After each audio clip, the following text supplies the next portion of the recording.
welcome back to my channel. I am painting some flowers today, some foxgloves, and I'm using some of my newer art supplies, some Dr. P.H. Martin's Hydrus Watercolors, and I'm also going to be using some artist gouache, which is the kind that you can re-wet. And then, of course, some colored pencils at the end. But since the P.H. Martins and the rewettable gouache are both kind of newer art supplies, I thought I would go ahead and do a little chat and talk through as I'm using them today. So as you can see, I have already gotten started, and I'm using the Hydrus Watercolor. And I'm also using a newer brush. This is a quill-shaped brush, and I think it's a size 6. It's pretty big, and if you have watched my art resolutions video, you know that in 2018 I am trying to work on using bigger brushes so that I can let go of some of the control and embrace a little bit more abstraction in some of my work. So yeah, I'm using that brush with the P.H. Martin's Hydrus Watercolors, and if you can see kind of down in the left, I've got a little palette that has some really nice deep wells in it, and I've just put some droppers.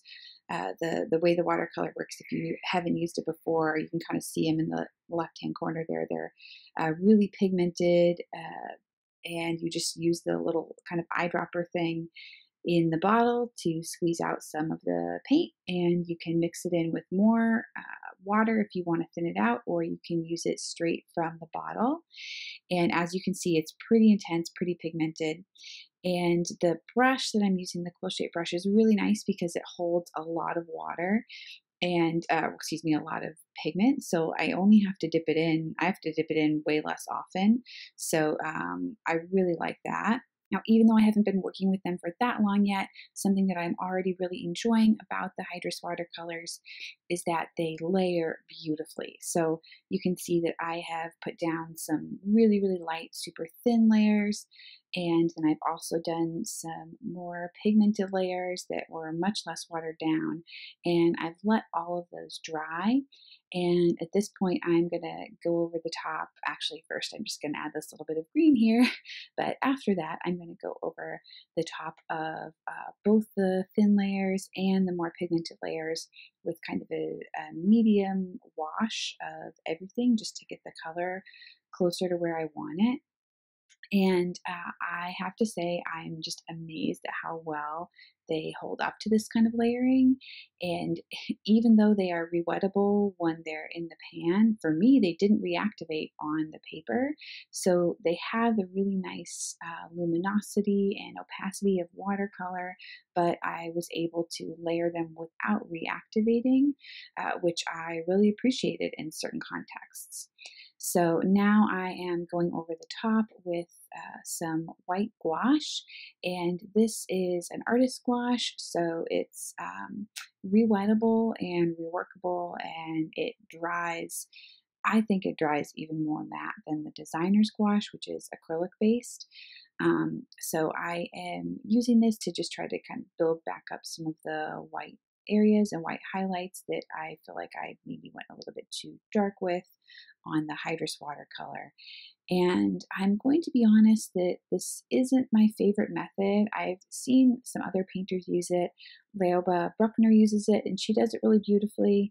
Audra Claire uses this kind of white gouache too, and I like how it looks on their work. But for me, I actually feel like I wish I had just been more careful to not get the light areas too dark. I just feel like I like how it looks better when there's the kind of luminosity of the paper showing through. But I'm already committed to it now, so I'm just continuing to work over and over with that artist gouache to get back up to the lightness that I need. Now I'm going back over the piece with some more of the Hydrus watercolors to increase the saturation level and deepen some of the shadows, and just get the color moving in the right direction. And I'm also continuing to use some of the artist gouache at the same time, so I'm kind of going back and forth between the deepest shadows and most intensely saturated parts and some of the lightest highlights. Now that I've gotten the overall colors and lightness and darkness, the values, now that I've gotten that more or less where I want it, I am just going in with a smaller brush. I think this is a size 2, and this is just a round brush, and going with that and some of the Hydrus Watercolor to add the little spots that are on the inside of the foxglove. And I am using the reference photo here, definitely, but I'm also just kind of trying to keep it more or less random and have it look really organic to get that natural botanical look. And I am in a little bit of a rush for this to be dry, so you can kind of see me using the blow dryer there to help speed it along and make sure it's completely dry before I move on to colored pencils. Now, with the colored pencils, I am going to be doing less on this piece than I often do with colored pencil just because I've already gotten it pretty developed. But I'm going to add some more color complexity because I really wasn't using that many different colors when I worked in the watercolor. So I am changing things up a little bit so that it's not, uniformly this quinacridone rose color, and working in some violets and some mauves and even little areas of yellow around in the inside where there's some more warm refracted light. And I am also using a few neon colored pencils. I'm doing that right now, as you can see, just to really increase that sense of glowiness on the inside of the bloom because of where the light's hitting it. In certain spots, the color is not only saturated, but it seems like it's really glowing. So neon colors are really helpful for achieving that effect.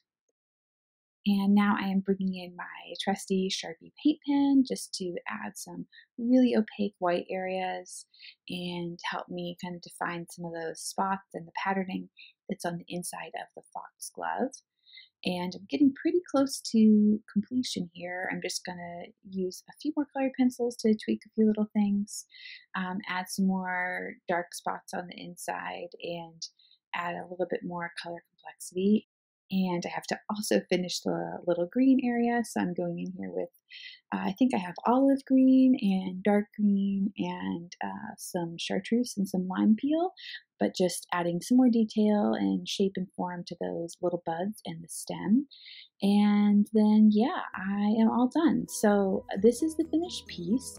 I hope you all liked it, and I hope you enjoyed seeing this video. Let me know in the comments if you enjoy this kind of video, and I'm going to try to make more of them.